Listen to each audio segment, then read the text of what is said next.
Hi everyone, welcome back to the channel. Have you ever taken your car to a location like a supercharger or a campground where you really wish you had a way of getting around easy without having to use your car? Well, I have something that might work for you right here. This is a foldable e-bike that I want to show you. Simply swing it out, make a couple of adjustments, turn it on, and you're good to go. All right, now that we have this e-bike completely put back together again, this is the Engwe L20 version 2.0, fully assembled and fully unfolded. But it didn't come that way. It actually came in a rather large box, and there was some assembly required. And the assembly really wasn't too bad. It took about 30 minutes to get the job done. It involved putting on the front fender, the front wheel, the pedals, assembling the handlebars, and doing a little bit of odds and ends here and there. And basically, once that was done, the bike was completely assembled as you see it here. Before we jump into how well this e-bike actually works, how well does it ride, does it do what it needs to do, let's walk through some of the specs of the bike. Now, the heart of any e-bike is the battery coupled with the motor, and this comes with a 52-volt battery right here. It is 13 amp hours. That works out to about 675 watt hours of capacity inside this battery. And that feeds the back motor, which is right back here in the hub. Now, this motor back here in the hub is a 750 watt motor that is being driven by the battery. It has a peak power rating up to 1,125 watts to give you that extra power when you need it. Now, that powertrain will allow you to propel this bike up to what the manufacturer says is 28 miles an hour. But from my review and from my experience, this bike doesn't quite go that fast. The maximum that I could get this thing to go was about 21 miles an hour under full electric throttle. Speaking of full electric throttle, this bike will take you a full 20 miles on electric only, but can extend upwards of about 65 to 70 miles with the pedal assist. Now, speaking of pedal assist, this particular e-bike has anywhere between 0 and 5 pedal assist modes. Each one kind of gives you a little bit extra oomph while you're pedaling. And I'm finding that pedal assist 1 is pretty equivalent to riding a normal non-powered e-bike because this guy weighs about 65 pounds.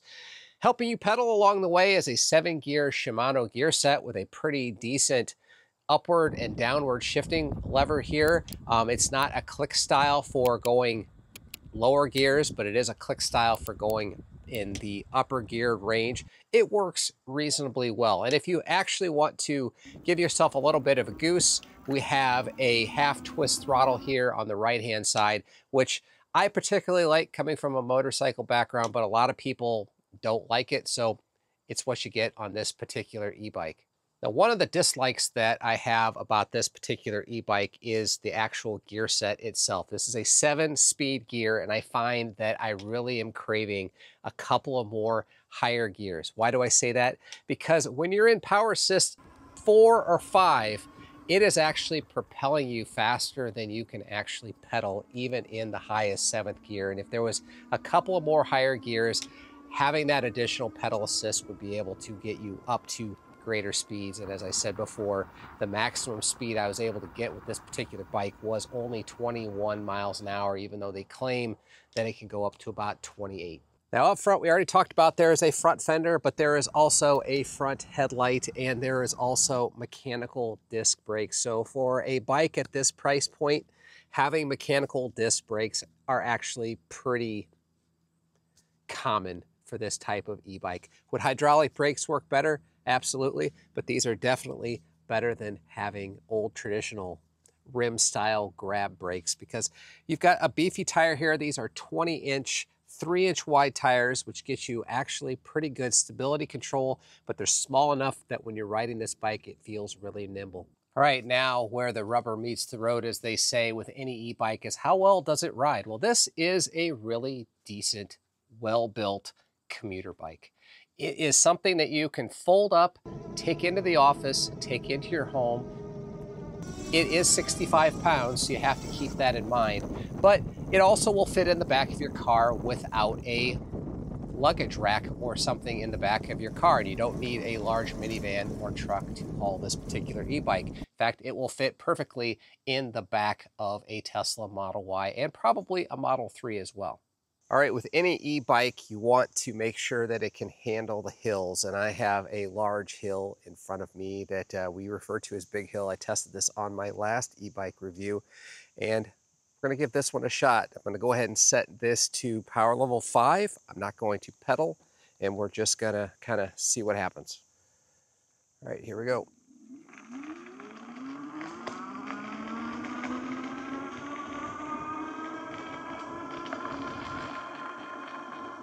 "15 miles an hour,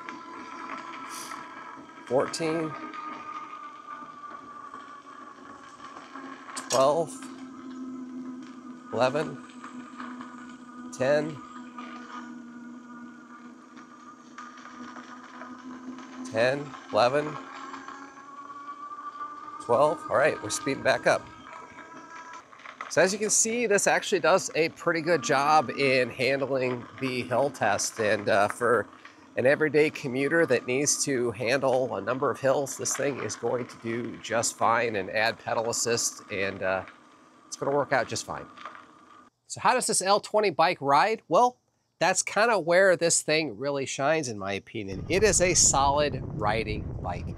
The large 3-inch tires, coupled with just the overall ergonomics of the bike, make this particular bike work out really, really well. The pedal assist modes are really easy to adjust by pressing this plus and minus. I will admit that when you switch between different pedal assist modes, there is an acceleration that happens if you go from 2 to 3 or 3 to 4.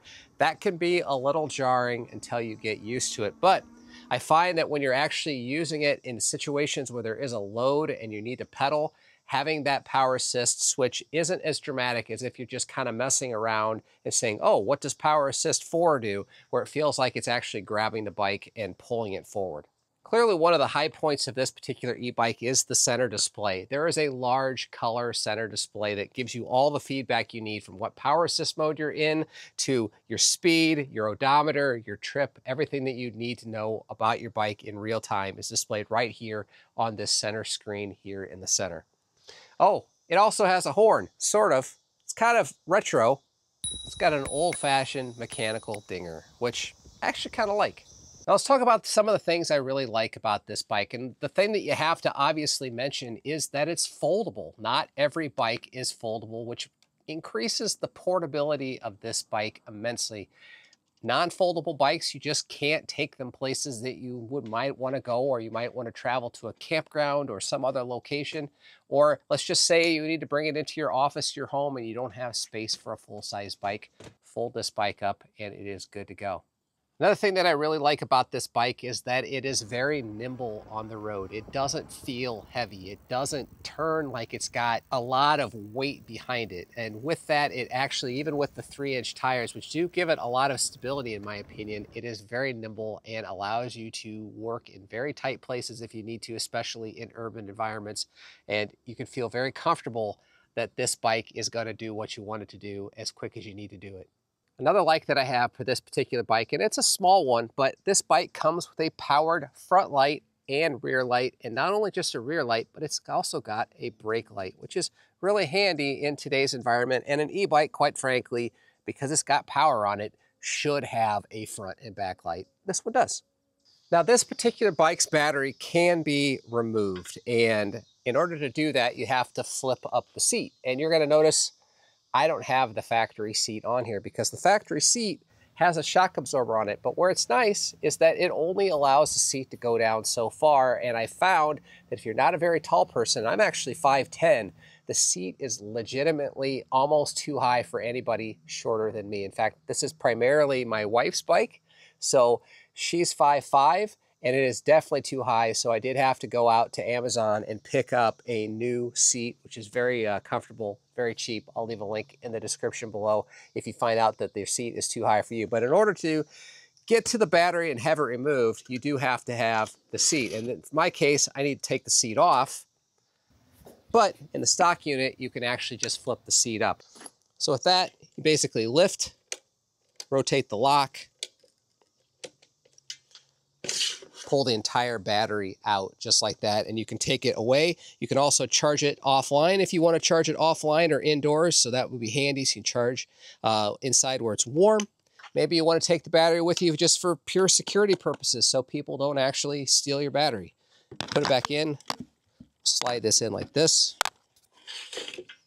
It engages, and you're good to go. Now you're looking at two areas that I actually have a dislike about, and I mentioned one of them. One of them is the seat, and the standard seat, in my opinion, with the shock absorber underneath, which is nice, makes it too high. But the other thing that I don't particularly like about this bike, and it is a minor one, is the on-off key switch. And he's like, what's the big deal? Well, the problem is to turn it on, you have to put it on there, and the key remains locked in there. So I actually don't feel comfortable having the key dangle here all the time in case it falls out or you fall over and it breaks. I think that's just something that you should just be able to turn on.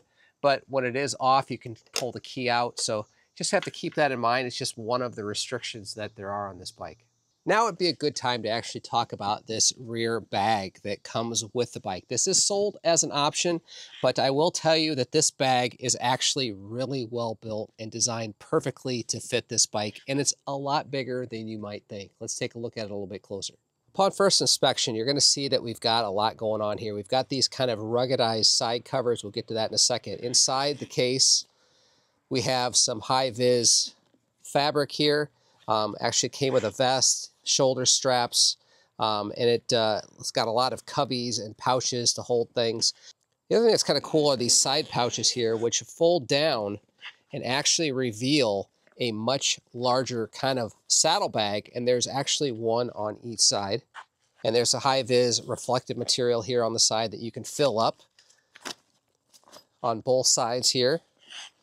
So as you can see, that once they are fully extended, there is quite a bit of space here for storage, whether or not you need to bring some stuff back from school or from the office, or if you just want to make a quick run to the convenience store or grocery store, this bag does a really good job. This is a highlight for me on this particular bike. It's very well built, very well made, and it's really not that expensive either.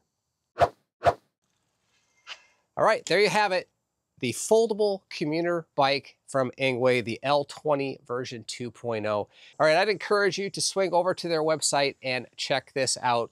It's $7.99, but if you use the checkout code IowaTesla, it will save you a full $50 on your order.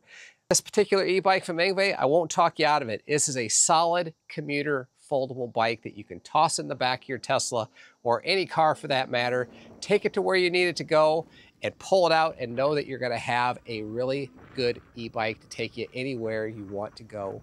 So hopefully you enjoyed this video. If you did, I'd appreciate you tapping that like button. And if you're new to the channel, subscriptions are always welcome. And if you're looking to pick up a Tesla to go with your e-bike, make sure you use the referral link to save $1,000 on your order. Thanks so much for watching, and we'll catch you on the next one.